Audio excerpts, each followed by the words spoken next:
All right, what's up, you guys? This is Devin from CenturyFX Studios, back with another video. Now, right here, I got an image with glasses glare. Now, this is a graduation student graduating. I'm doing a graduation shoot, and I got lucky right here. I didn't get much glasses glare, but I'm going to tell you guys how to get that out.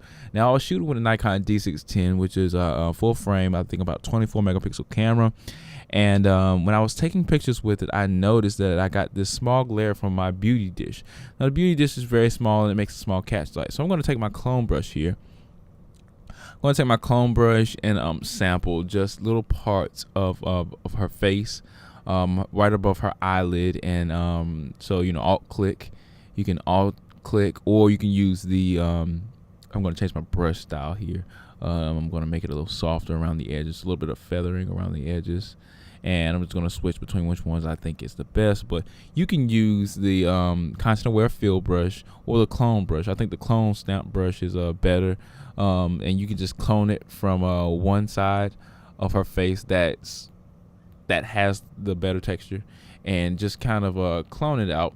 I was lucky because when I zoomed in on the Nikon D610, I noticed that the catch light was away from the pupil of her eye. It was more on her eyelid. So I was able to go back and take it out, because you want people to see that you pay attention to the details. So I'm taking most of it out here with the clone stamp. But the closer you get to the pupil or a dark part of the eye, the harder it's going to be for you to actually be able to take this out and make it look realistic. Now, we're zoomed in to way more than 3:1 or anything like that. We're zoomed in pretty close here on a full body image, and we're just trying to get the catch lights to stay, but we want to clean up any glass flare that you might get from your glasses.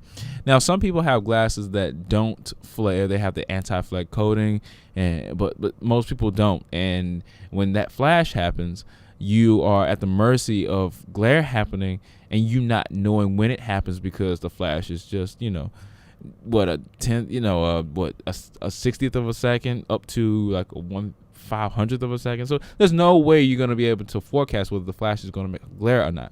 So you just take your clone brush tool here, just like I am, just sampling from one side of the eyelid to the other. And if you're on Mac, I think it's options click to sample, and then if you're on Windows, it's alt click and sample, or whatever the equivalent is for Mac, you do it to Windows. But I know for Windows, to sample a certain part, you hold down the alt key and you just click, and your clone brush will sample that side, and as you move, the clone brush will move as you move. So and I do a couple of things like just smoothing over things with like a frequency separation and blurring, and trying to make it seem as though it never glared in the first place. Now, just like her family had glasses on, and everybody else who came out that day had glasses on. So what you want to do is, once you get the spot away and the skin tone is relatively the same, you want to blend that skin tone in. You want to make sure that you want to make sure the color of the skin, once you get the skin color the same, the tone needs to be smoothened over, and just cover your work, because you don't want people to be like, oh wait, her eyelid looks different on this side than that eye.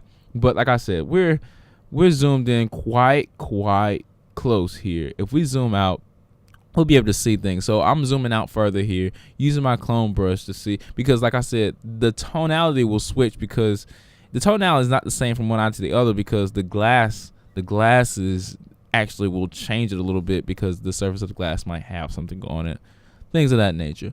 But if you zoom out, you'll actually be able to tell less.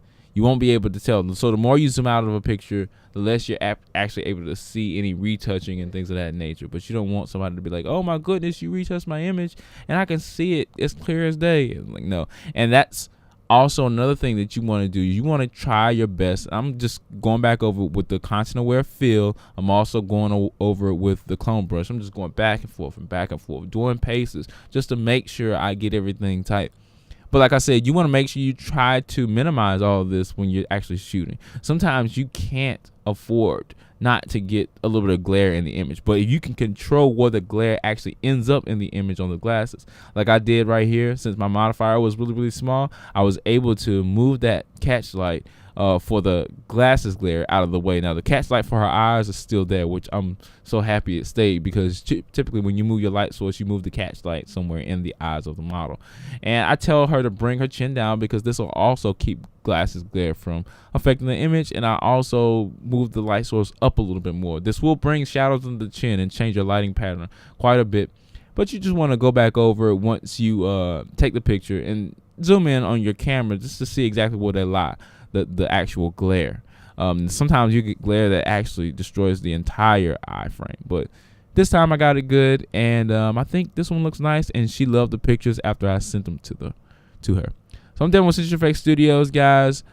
Keep clicking your cameras. Like I said, this is a whole full body image, and a full size scale image. You will never know. All right, thanks, guys.